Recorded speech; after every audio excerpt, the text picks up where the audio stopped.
이스라엘의 패망은 이스라엘 자손이 자기를 애굽 땅에서 인도하여 내사 애굽의 왕 바로의 손에서 벗어나게 하신 그 하나님 여호와께 죄를 범하고 또 다른 신들을 경외하며 여호와께서 이스라엘 자손 앞에서 쫓아내신 이방 사람의 규례를 행하였습니다. 하나님, 우리의 참된 구주가 되신 하나님, 어둠과 죄악 가운데서 예수 그리스도를 통해 우리를 건져내어 주신 하나님, 우리를 하나님 나라의 백성으로 삼으시고 예수 그리스도의 몸된 교회로 불러주신 하나님, 진실로 감사와 찬양을 올려드립니다. 하지만 하나님, 믿는 자로서 하나님의 계명과 뜻에 따라 살기보다 자기 소견에 오른 대로 세상 지혜와 유혹에 이끌려 산 것을 하나님께 고백합니다. 하나님이 금하신 산당을 만들어 그곳에서 제사를 드리고 베델과 단에서 금송아지에 제사를 드린 이스라엘 백성처럼 우리 또한 교회에 있으나 편리함과 이런저런 이유로 하나님이 원하지 않는 방식으로 사는 자들인 것을 주님은 고백합니다. 우리에게 진실된 회개와 하나님께 대한 순전한 믿음을 허락하여 주시옵소서. 오직 하나님만을 믿으며 하나님이 원하시는 하나님이 기뻐하시는 삶을 사는 참 신자가 되게 하여 주시옵소서. 우리에게는 하나님 그것을 행할 능력이 없고 그것을 소원하는 마음도 없을 때가 많사오니 하나님 우리에게 은혜를 베풀어 주시고 참 하나님을 믿는 자가 될 수 있도록 도와주시옵소서.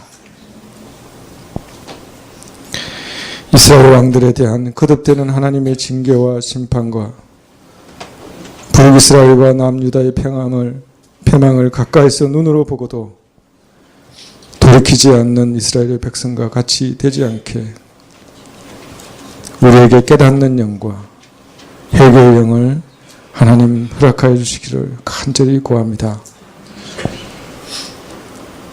하나님이 민족계를 불쌍히 여기사 이 민족계가 하나님의 이름을 부르나 그 마음은 딴 데 있는 것을 주님 아시오니 주님 그 범죄한 것이 무엇인지 참으로 깨닫고 하나님께로 돌이키는 크신 은혜를 허락하여 주옵소서. 하나님의 거룩한 말씀을 이 민족계 가운데 주를 믿는 위정자들 가운데 허락하여 주시고 이 세상에 풀어주신 하나님의 말씀이 사람들 가운데 하나님 박히고 힘을 얻고 결실을 맺고 선한 흐름을 만들어가게 하여 주시옵소서. 하나님 주의 몸된 성가교회를 위하여 기도합니다. 장기간 지속되는 폭염 가운데 성도들의 건강을 지켜주시고 무더위 때문에 삶이 흐트러지지 않도록 주님 도와주시옵소서. 하나님 이번 주에 내게 베풀어 주신 하나님의 은혜라는 주제로 정교인 여름순회가 진행됩니다. 많은 성도들이 말씀의 잔치에 참여하여 하나님이 내게 베푸신 크신 은혜를 다시금 깨달아 알게 도와주시고 강사 목사님의 영육간의 건강을 지켜주시고 무더위 속에서도 수련회를 준비하는 우리 지체들을 지켜보아여 주옵소서. 날씨와 오고 가는 모든 교통편과 안전을 지켜주시기를 간절히 구합니다. 하나님 특별히 병중에 있는 성도들을 주님 만나주시고 말씀을 허락하여 주시고 치료의 강선을 바라여 주시옵소서. 내일 군입대를 앞둔 우리 형제를 지켜보아여 주시고 군대 군대 생활 동안 믿음의 귀한 훈련을 받는 참으로 유익한 시간이 되게 도와주옵소서. 하나님 우리에게 주신 것의 그 기일부를 하나님께 헌물로 돌려드리고 찬양을 올려드리오니 받으시고 호명하여 주옵소서. 하나님 오늘 예배 가운데 말씀을 허락하여 주시고 그 말씀이 우리의 마음에 박혀 우리의 삶을 주장하여 주시옵소서. 그래야 유혹 많은 이 세상 가운데 새로운 한 주도 찬심자로 살아갈 수 있도록 도와주시옵소서. 오래 참으시고 우리의 참된 구원자 되신 예수 그리스도의 이름으로 기도합니다. 아멘.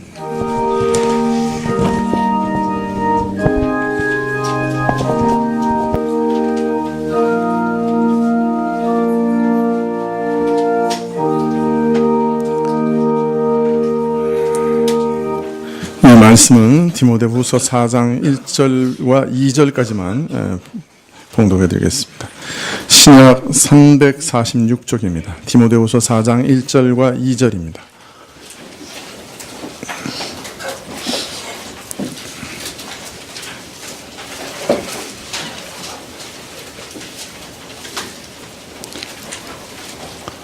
디모데후서 4장 1절과 2절입니다.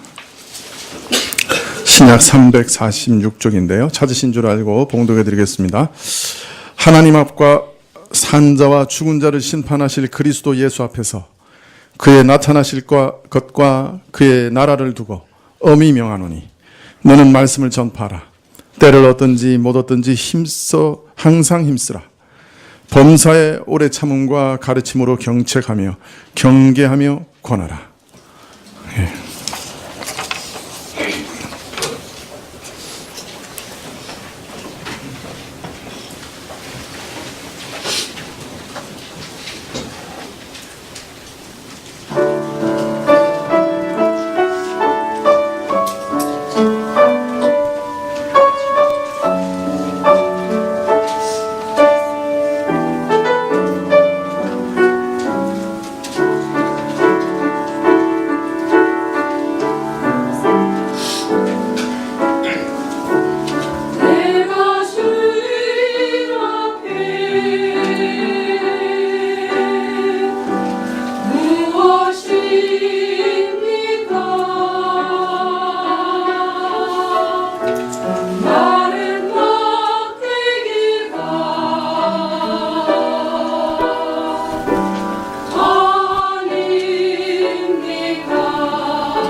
이제 디모데후서가 4장으로 이제 마지막 장에 이르렀는데요.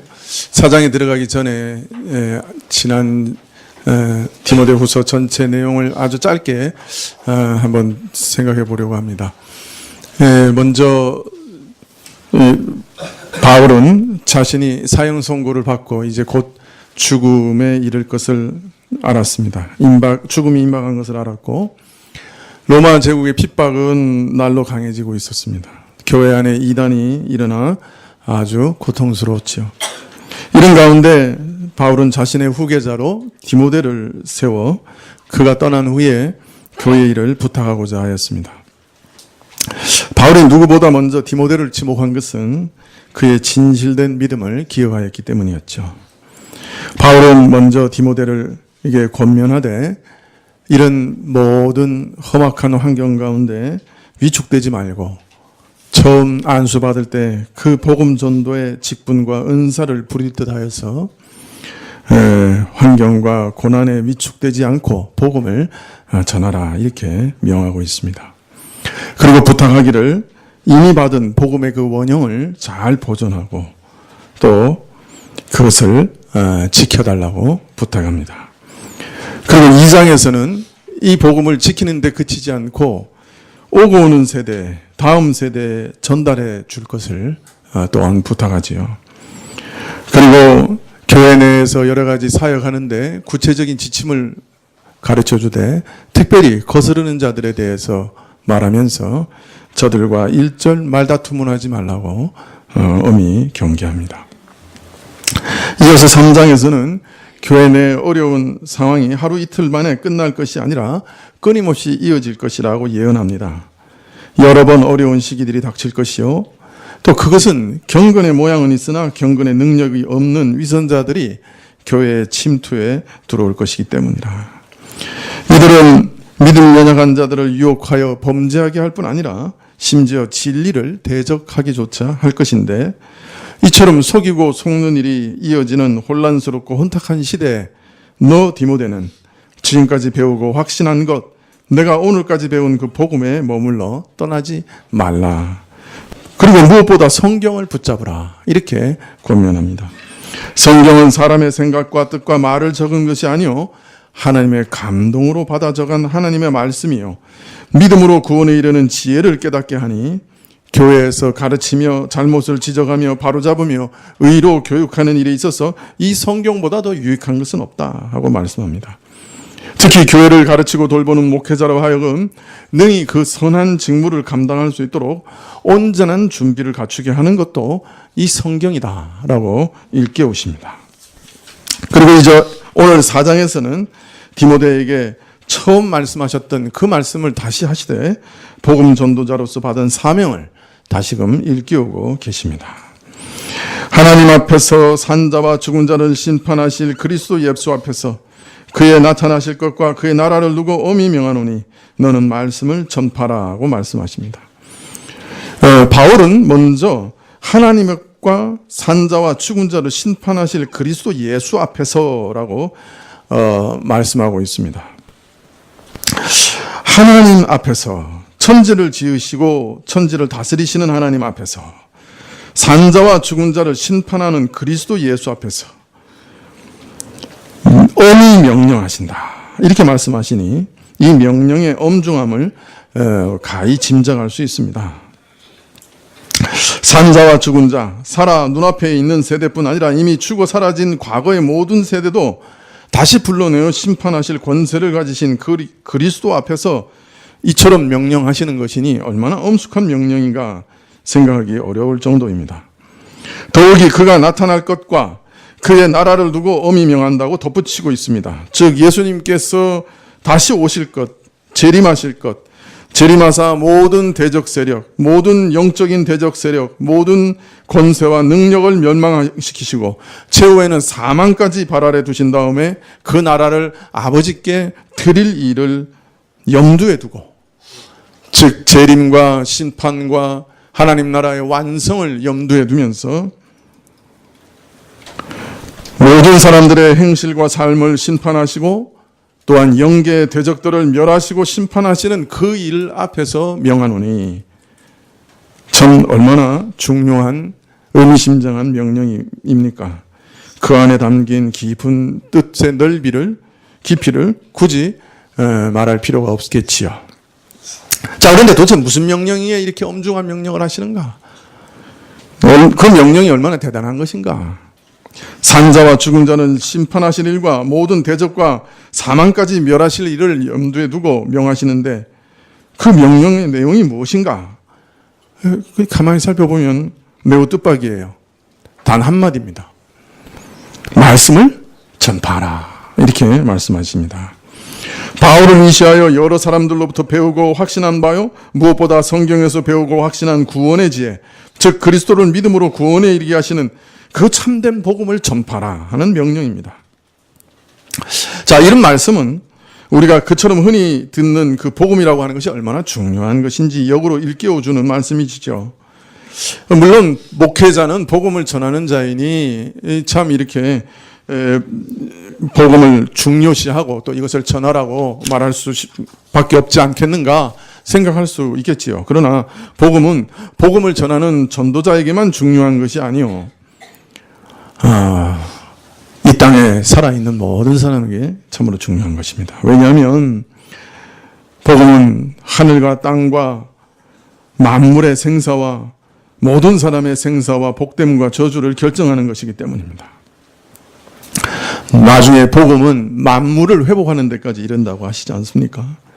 죽고 사는 것과 축복과 저주, 만물의 생사와 모든 사람의 생사가 복음에 달려 있습니다. 그 복음을 전파하는 것에 달려 있는 것이죠. 그러니 이 일이 얼마나 중요하겠습니까? 바울은 일찍이 밀레도에서 에베소 교회 장로들에게 마지막 작별 인사를 하면서 이렇게 얘기합니다. 보라, 내가 너희 중에 왕래하며 하나님 나라를 전파하였으나 지금은 너희가 다 내 얼굴을 다시 보지 못할 줄 아노라. 그러므로 오늘 너희에게 증거하노니 모든 사람의 피에 대하여 내가 깨끗하니 이는 내가 꺼리지 않고 하나님의 뜻을 다 너희에게 전하였습니다. 예루살렘으로 올라가면서 그 만남이 마지막이 될 줄 알고 하나님의 예언 가운데 전 마지막 인사를 하고 있습니다. 그런데 뭐라고 말하냐면 내가 복음을 남김없이 꺼리낌 없이 다 전하였기 때문에 너희 모든 사람의 피에 대해서 모든 사람의 생명과 영혼에 대해서 내가 더 이상 책임질 이유가 없다. 이렇게 얘기합니다. 이 말씀은 바울이 일생 동안 날마다 하나님의 말씀과 복음 전도자로서의 사명을 얼마나 엄중하고 진지하게 생각했는지 보여주고 있습니다. 내가 정말로 올바른 말씀을 전하지 않으면 사람들의 핏값을 하나님 앞에서 치르게 되리라. 그렇게 생각하면서 복음 전도했다.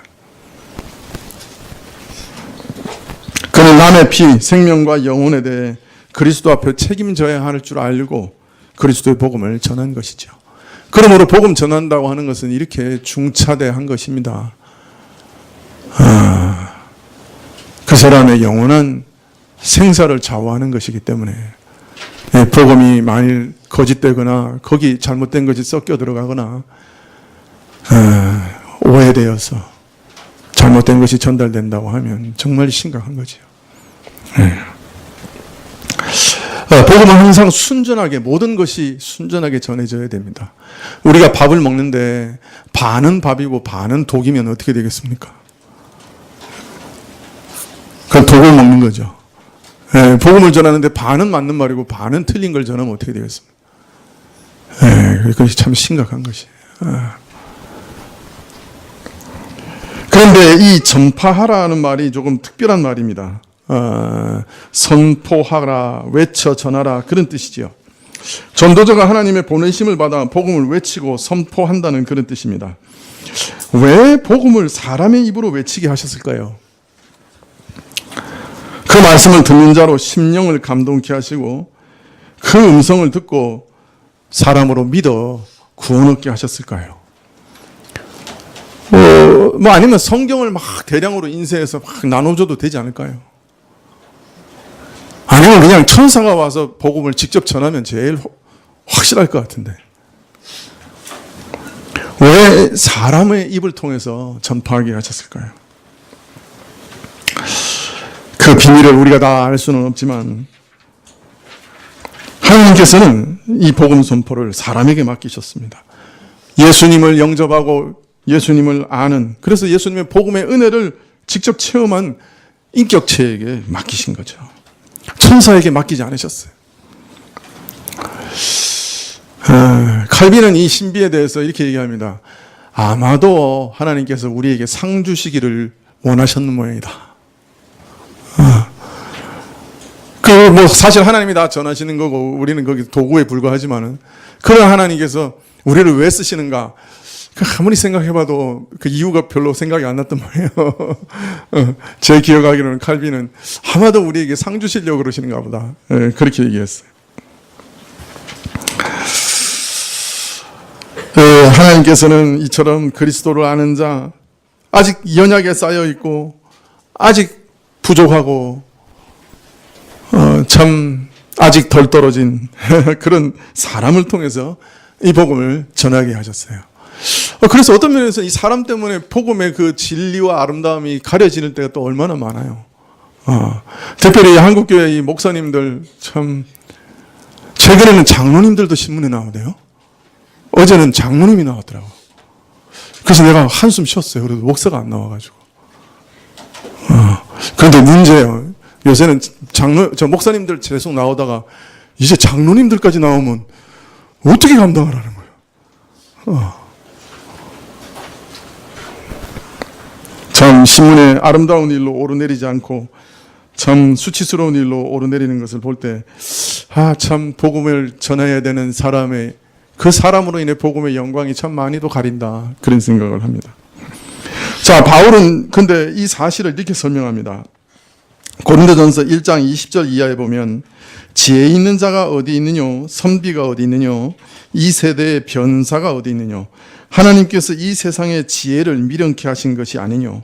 하나님의 지혜에 있어서는 이 세상이 자기 지혜로 하나님을 알지 못하는 거로 하나님께서 전도에 미련한 것으로 믿는 자들을 구원하시기를 기뻐하셨도다. 자, 그런데 이렇게 사람을 통해서 외쳐 전하게 하신 이 전도는 미련한 방법이다, 그래요. 참 미련한 방법이다. 근데 이 전도라는 방법에 대해서 미련하다고 하면서 하나님께서 이 미련한 방법을 택하신 이유를 설명하시는 내용을 가만히 보면 그 뜻이 그리 단순하지 않습니다.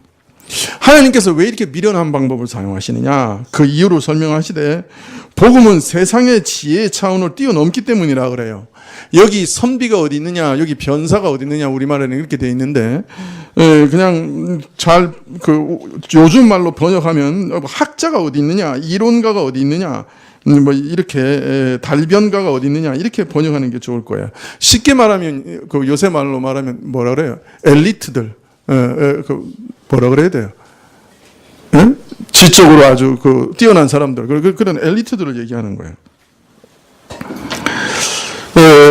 말하자면 복음은 세상에 가장 탁월한 인물들, 뛰어난 그 어떤 인물들도 상상할 수도 없는 신비와 비밀이기 때문에 복음을 전하는 일은 사람의 모든 지혜로운 말이나 논리나 이런 것들이 소용없다는 거예요. 복음이라는 것은 그런 차원을 뛰어넘는 것이라. 그렇기 때문에 어떻게 하셨는가? 하나님께서는 그저 외쳐 선포하라고, 믿으라고 권하는 그런 전도의 미련한 방법으로 복음을 전하게 하시고, 그런 미련한 방법을 통해서 믿어 구원 얻게 하신 거예요. 근데 왜 미련한 방법이라 하셨는가? 사람의 눈으로는 도저히 성공할 것 같지가 않기 때문에. 우리도 그 복음 전하면서 종종 그런 생각 들리잖아요. 예수님 믿으십시오. 하나님이 당신을 사랑하십니다. 예수님 믿으면 구원 얻습니다. 이렇게 얘기하면 그 얘기 전하면서 어떤 생각이 들어요? 이런 말 한다고 저 사람 진짜 믿을까? 나도 안 믿겠는데 저 사람 믿겠나? 그런 생각하면서 복음을 전합니다. 도저히 성공할 것 같지 않은 방식이에요. 그러나 사람 보기에는 참 이렇게 미련하고 어리석게 보이지만, 이 복음을 전할 때 성령께서 함께 하시면 이런 어리석고 미련한 방법을 통해서 복음을 깨닫게 되고 믿어 구원에 이르는 기적이 일어나는 거예요. 그래서 사실 예수님을 믿게 되는 건 모든 사람에게 있어서 하나같이 기적이에요, 이적이에요. 그러나 성령께서 함께하지 않으시면 아무리 현란한 말재조와 온갖 지혜와 지식을 동원해서 전한다고 해도 아무 일도 일어나지 않아요. 여러분은 어떻게 해서 믿음을 갖게 되셨습니까? 여러분은 어떻게 해서 믿게 됐어요? 성경을 깊이 연구하다 보니까 너무 지혜와 지식이 오묘해서 내가 이거 도저히 회피할 수가 없다. 이렇게 해서 믿게 되셨습니까?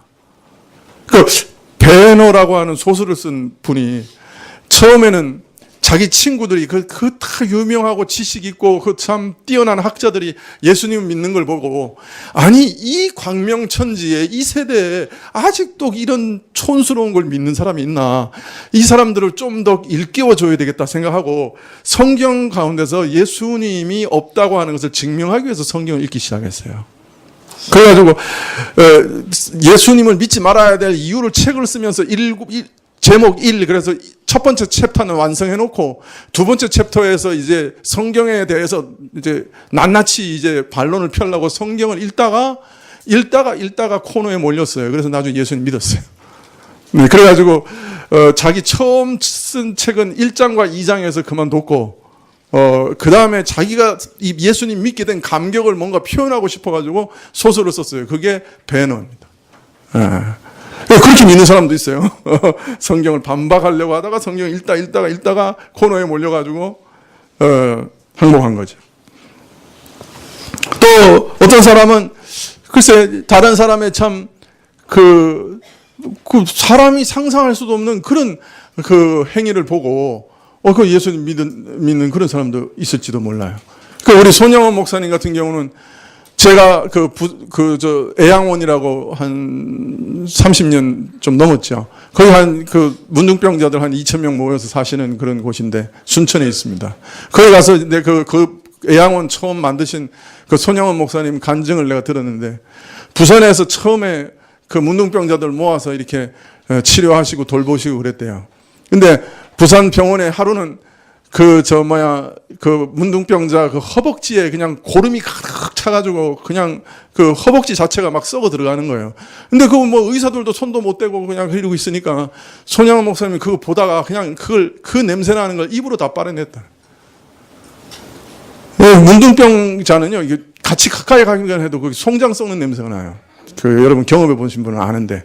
근데 그 다리에 가득한 고름을 입으로 다 뽑아냈다는 거예요.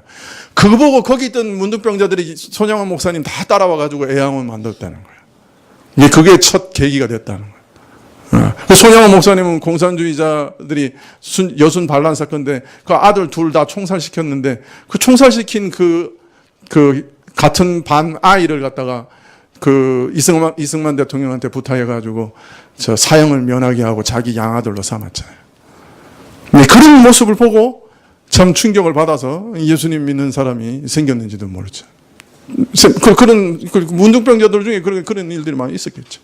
또 참 기적을 경험해서 도저히 나을 수 없는 병이 정말 기도해서 하나님께 나와서 참 부탁했을 때 참 그 병이 낫는 그런 기적을 보고 또 믿었는지도 모릅니다. 어떤 계기가 있었을 거예요. 네. 그러나 사실은 그런 계기는 있다 해도 내가 어떻게 믿었는지 그걸 설명하지는 못해요. 여러 계기가 있고 여러 사건도 접하고 여러 책도 읽고 그랬지만은 내가 그걸 언제 어떻게 믿었나 그거 얘기하라 그러면 잘 모르겠어요. 설명을 못 하겠어요. 그러나 믿게 된 일을 돌이켜볼 때 그저 늘 마지막에 할 수 있는 말은 이건 내가 믿은 거 아니고 하나님께서 믿게 하셨다. 그거밖에 말할 수 있는 게 없어요. 내가 똑똑해서 많이 알아서 믿게 된 거 아니에요. 만일 그랬으면 나보다 유식하고 똑똑한 사람들이 얼마나 많은데 그 사람들 다 믿어야 될 거 아니에요. 이런저런 구체적인 계기가 있기는 합니다만, 그러나 왜 그런 계기를 통해서 내가 믿게 되었는가, 그건 달리 설명할 수가 없어요. 그저 하나님께서 내 마음을 열어 믿게 하셨구나, 그렇게 깨닫게 되는 거예요. 방법은 알 수 없으나 하나님께서 내가 믿음을 주셨구나, 그건 확신할 수 있는 거예요. 아마 다들 비슷하리라 생각합니다. 자신이 믿게 된 그 일을 돌이켜보면 내가 어떻게 해서 믿게 되었는가, 결국 외치는 복음을 듣고 복음의 가르침을 듣고 어느 날 돌아보니 내가 믿게 된 거예요. 그래서 하나님께서 나로 믿게 하셨다. 그렇게밖에 말할 수밖에 없는 거예요. 그저 믿으라는 외침을 들었어요. 아직도 천지를 지으신 하나님과 아무 관계를 맺지 않고 있는가? 그렇게 위험한 처지에 있습니까? 어서 하나님 앞에 나와 올바른 관계를 맺으십시오. 그런 촉구를 들은 거예요. 아직도 하나님하고 아무 관계가 없습니까? 화목하십시오, 하나님과. 예수님이 내 죄를 위해 죽으셨다는 말씀을 들은 거예요. 죄인을 하나님과 화목하기 위해서 예수님이 죽으셨다고 들었어요. 그래서 나 같은 죄인도 예수님께 가면 잘 소망이 있다고 들었어요. 예수님은 어떤 죄인도 용납하시고 영접하신다고 들었어요. 예수님께 가면 절대로 내어 쫓지 않는다는 그 약속을 들었어요. 저를 믿으면 구원을 얻는다는 약속을 들었어요. 그리고 그 약속을 믿었어요. 이 복음은 사람의 생각과 지혜를, 세상 지혜를 초월하는 것이기 때문에 하나님께서는 전도에 미련한 방법으로 구원하시기를 기뻐하셨다고 말씀하시는데요. 그렇게 미련한 방법으로 복음을 전하여도 사람이 믿는다 하는 증거가 바로 여러분과 저 자신이죠. 어떤 대단한 뭔가 있어서 믿는 것이 아니고 정말 믿으라는 그 말씀 듣고 믿으면 살리라는 그 말씀 듣고 그저 내 마음이 열려 믿게 된 거예요. 그것도 내가 내 스스로 내 마음을 연 것도 아니에요. 하나님께서 내 마음을 열어 믿게 하셨다. 그것을 아는 겁니다. 그런데 참 기이한 것은 이런 복음 선포를 들을 때 우리 죄인들이 하나 깨닫게 되는 중요한 사실이 있어요. 그게 뭡니까? 하나님께서 나 같은 죄인을 먼저 사랑하셨다 하는 사실입니다. 복음을 들으면 그걸 깨닫게 돼요. 하나님께서 자신의 외아들을 나를 위해 내어주셨다. 외아들은 나를 위해 십자가에서 죽이셨다. 그걸 깨닫게 되는 거예요. 바로 나 같은 죄인을 사랑해서 자기 외아들을 내어놓으셨다 하는 것을 알게 되는 것입니다. 그리고 하나님께서 바로 나를 자신에게 초대하고 있다 하는 것을 알게 되는 거예요. 그리스도께로, 그리스도가 주시는 영생의 축복으로, 그의 영생의 나라로, 그리고 영원한 아버지의 품으로 나를 초대하고 계시다 하는 것을 복음을 듣는 자는 깨닫게 되는 거예요. 나를 자신의 사랑받는 아들로 부르시고 있다. 그래서 믿음은 이 사랑에 응답하는 것이죠. 주여, 저는 지금까지 고아처럼 외로웠습니다. 고아처럼 유리방황했습니다. 어디서부터 와서 어디로 가는지, 왜 사는지도 모르면서 살았습니다. 참으로 외롭게 살았습니다. 이제 아버지의 품에 안식하기를 원합니다. 주여, 저는 죄의 짐을 무겁게 지고 몹시 힘들게 살았습니다. 양심의 가책 속에서 참 힘들게 살았습니다. 이제 예수 그리스도 앞에 이 모든 짐을 내려놓기를 원합니다. 쉬기를 원합니다. 이렇게 주님 앞에 나오는 것이죠. 그래서 이 복음을 영접한 사람은, 예수님을 믿은 사람은 이제 하나님의 불변하시는 사랑 안에서 안식하게 됩니다. 아버지의 사랑은 내가 죄인 되었을 때부터 나를 사랑하사 외아들을 주신 사랑이니 이제 그 사랑이 결코 변하지 않을 줄을 믿는 것이지요. 원수 되었을 때 나를 사랑하셨으니 이제 그 사랑이 변화되겠습니까?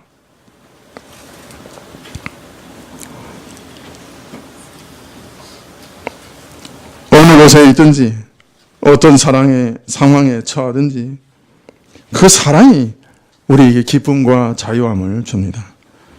몸이 아파도 소망하는 일이 혹 안 되어도 혹 죄 가운데 다시 빠져도 하나님의 사랑은 변치 않을 줄을 압니다.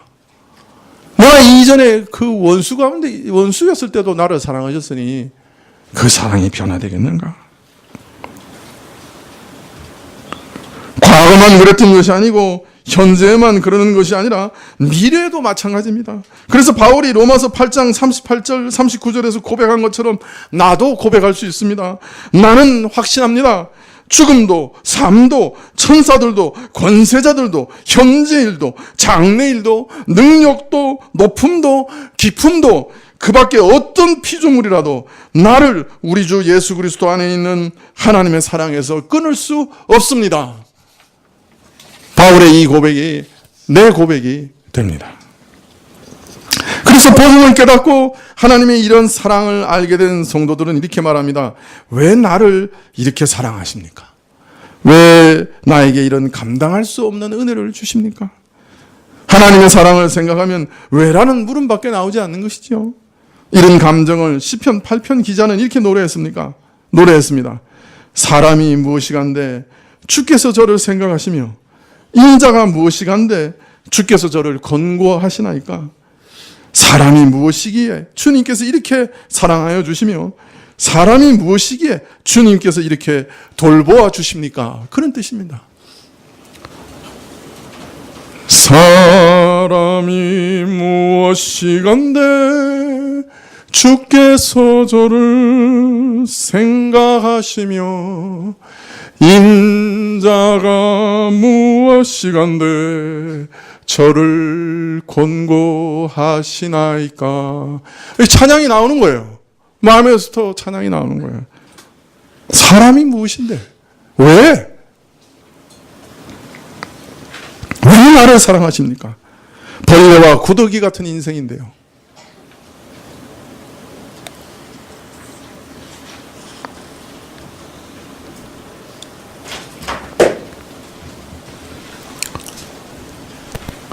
내가 주님을 잘 섬겼기 때문에 나를 사랑한 것도 아니요. 내가 죄가 하나도 없어 흠없는 자가 되었기 때문에 사랑하시는 것도 아니요. 내가 주의 율법을 잘 지켜 하나님의 자녀답게 살기 때문에 나를 사랑한 것도 아니요. 그런데 하나님께서 나를 기뻐하시고 여전히 나를 사랑하신다고 하시니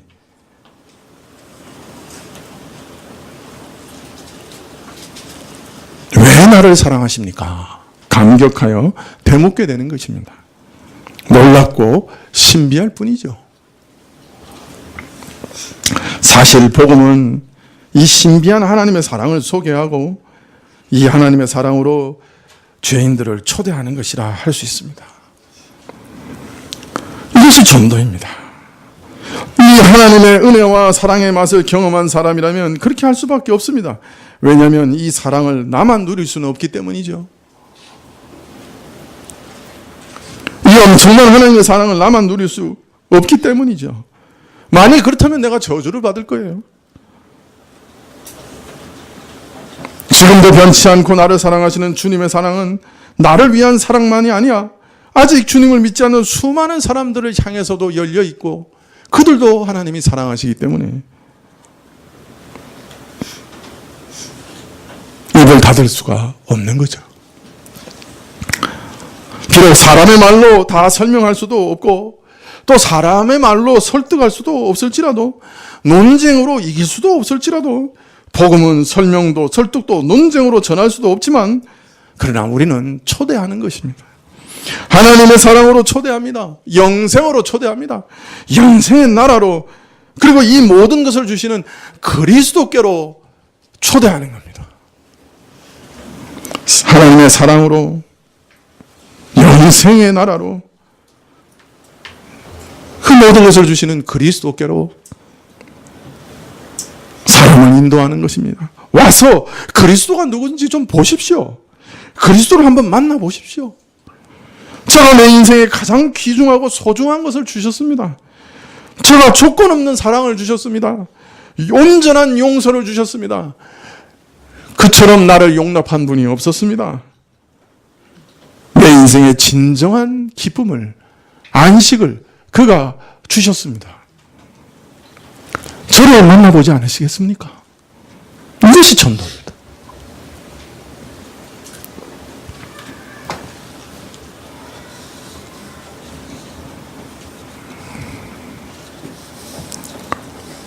너는 말씀을 전파하라.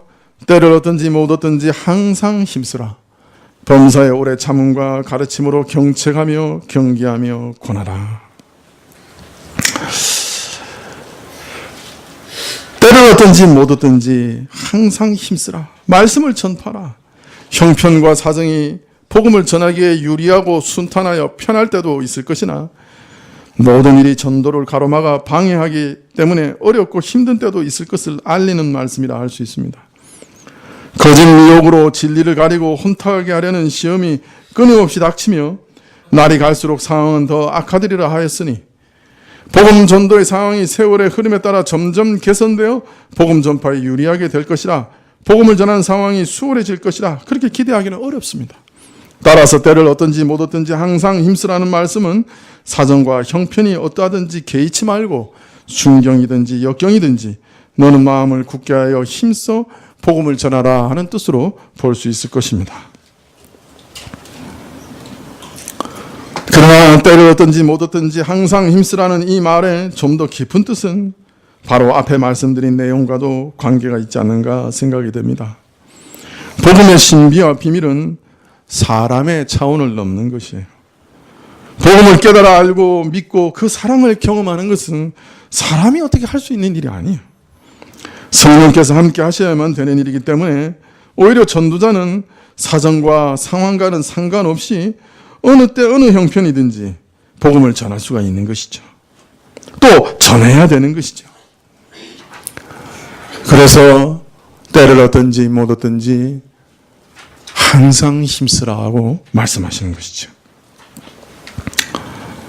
복음을 듣고서 깨달아 믿는 일은 전하는 방법의 지혜로움이나 미련함, 심지어 전하는 자와 듣는 자의 형편과 처지와도 무관하며 오직 성령께서 함께 하시는가 아닌가 그 여부에 달린 만큼 전도자는 어떤 형편에서도 오직 성령과 함께 성령의 도우심을 구하면서 복음을 전할 수밖에 없는 것이죠.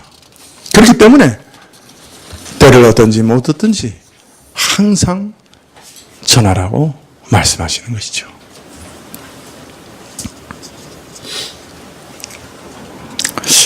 모르겠습니다. 예, 참 훌륭한 목사님들, 전도의 열매와 목회의 열매가 충만한 목사님들은 늘 마음에 기쁨이 충만하고 은혜가 충만한 가운데 교회를 감당하시는지 모르겠습니다. 참 그런 복된 분도 계시는가 주변을 돌아보게 됩니다만은 저는 아닙니다. 워낙 모자라는 사람이라서 그런지 참 목회하는데 헐떡입니다. 참 자주 숨이 찹니다. 참 인내심도 별로 없어서 조금 노력해보고 열매가 없으면 좌절하기도 잘합니다. 이렇게 열매가 없으면 참 목회를 접는 것이 오히려 교인들에게 유익을 주는 것이 아닌가 번민하기도 자주 합니다. 그러나 매우 훌륭한 목사님들도 늘 그렇게 목회의 일이 쉽고 순탄한 것만은 아닌 것 같습니다. 항상 기쁨이 충만한 가운데, 은혜가 충만한 가운데 목회를 하시는 것 같지는 않아요. 어떤 면에서 모든 목회자가 절며 끌며 힘겹게 목회를 하는지도 모르겠습니다. 또 시기적으로도 주변 상황이 참 좋지 않습니다. 70년대 목회하신 분들 얘기를 들어보면 어느 마을이나 가서 천막 하나 치면 사람들이 몰려들었다 그래요. 이제는 그런 시대는 다 지나간 것 같습니다. 한 사람 전도하는 것이 얼마나 힘든지 모르겠습니다. 그런데 오히려 지금이 정상이 아닌가 생각이 듭니다. 70년대, 80년대에는 무엇인가 정상을 뛰어넘는 큰 은혜가 주어졌을 때요, 지금처럼 복음 전도가 어려운 것이 아마도 정상이 아닌가 생각이 듭니다. 원래 전도는 사람이 할 수 없는 것이에요. 사람의 능력으로 되는 것이 아니니 사람에게는 항상 어려운 것이 어떤 면에서는 정상이죠. 그런데 지금 목회자나 신자들이 70년대, 80년대 옛날 생각하고 부흥이 안 된다고 다들 좌절하고 있습니다. 옛날 분들은 왜 지금 교회는 이렇게 부흥이 안 되냐고 묻습니다. 신자들은 우리 목사님은 영역이 없는가 보다 하고 꼬나봅니다. 목회자들도 참 아무리 노력해도 안 된다고 참 다들 좌절합니다. 그러나 사실 영역이라는 것 자체가 언제 목회자에게 주어진 적이 있었습니까? 어떤 사람을 하나님께서 혹 사용하신다 할지라도 그 능력은 항상 성령님 그분의 것이었어요. 성령님 그분이 주셨던 것이에요. 손수건 하나 줘도 그 손수건 앞치마 받은 사람이 병이 난 그 치료의 기적을 늘 일으켰던 바울이 우리 디모데후서에 나중에 나오는데 사랑하는 제자가 병들어서 밀레도에 두고 왔다. 그렇게 얘기합니다. 바울이 병 고치는 은사가 자기 거였으면 항상 고쳤죠. 디모데도 자주 나는 속병 때문에 포도주를 좀 쓰라 그러지 않았어요. 그냥 고쳤겠죠. 성령님 것이기 때문에, 성령의 뜻 가운데 있는 것이기 때문에 어떤 때는 못 고치는 거예요.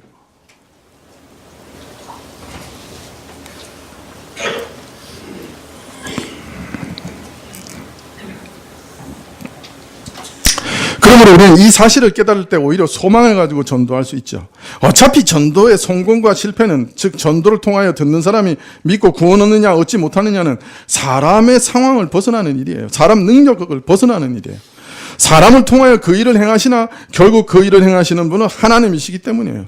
모든 것이 성령께서 우리 전도와 함께 하시는가 아닌가에 따라 결정되고 성공과 실패가 그것에 따라 결정되는 것이니 전도자는 내가 어떻게 하는 게 아니니까 어떤 상황이라도 전할 수 있는 것이죠.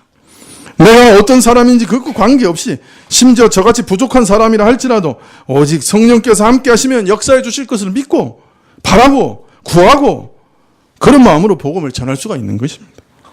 이것은 우리 모든 사람에게도 마찬가지입니다.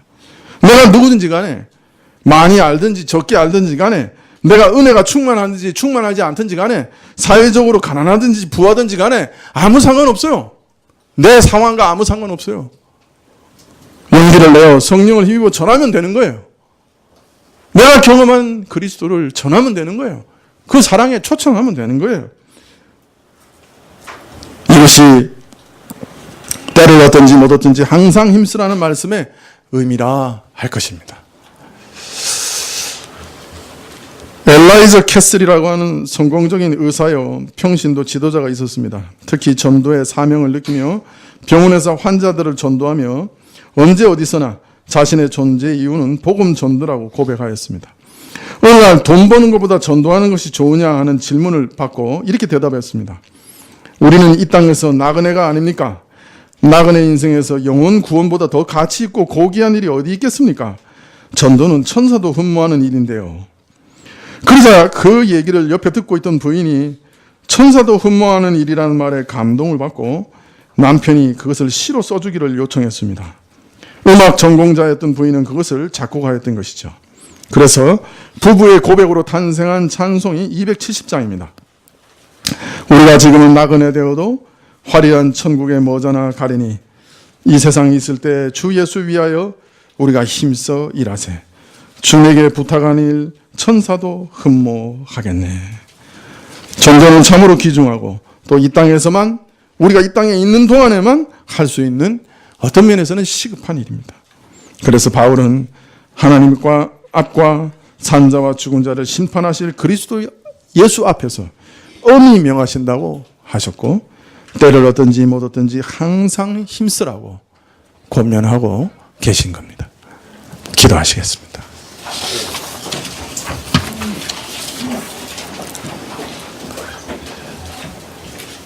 주여, 성령 하나님이시여 우리에게 주의 사랑을 알게 하옵소서. 하나님의 그 애끓는 사랑을 계시하여 주옵소서. 외아들을 주시기까지 우리를 사랑하신 그 사랑이 무엇인지 저희가 알게 하여 주시옵소서. 그 사랑에 감격하게 하시고 그 사랑을 노래하게 하옵소서. 예수님의 이름으로 기도합나이다. 아멘. 270장 찬송하시겠습니다.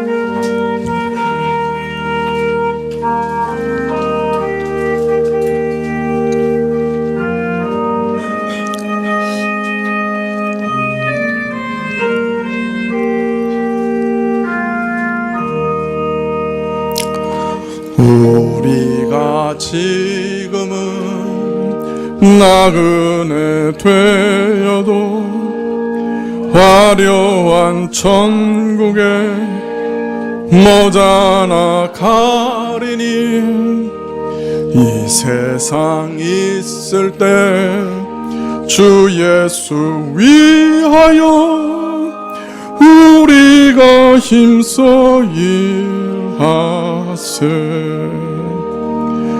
주 내게 부탁하시니 천사도 흠모하겠네.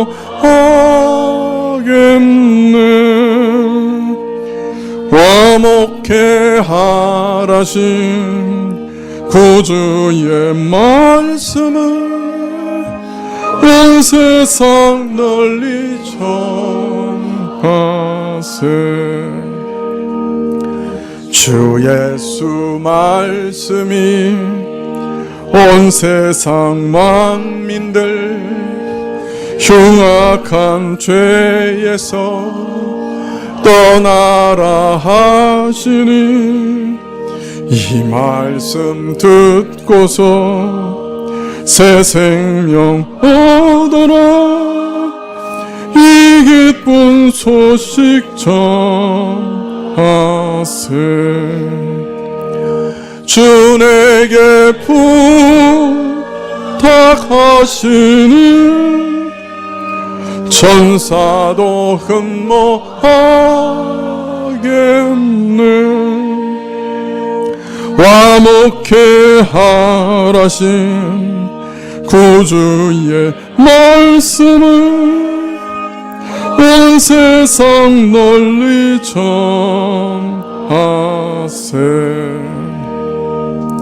영생의 복락과 천국에 갈 길을 만백성 알도록 나가서 전하세.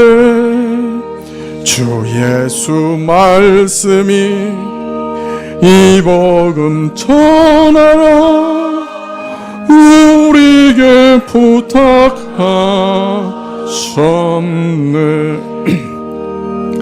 주 내게 부탁하시니 천사도 흠모하겠네.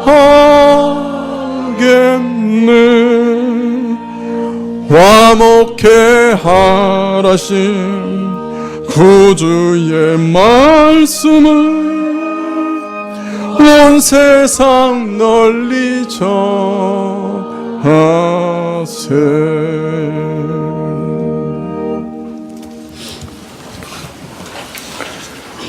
네, 기도하시겠습니다.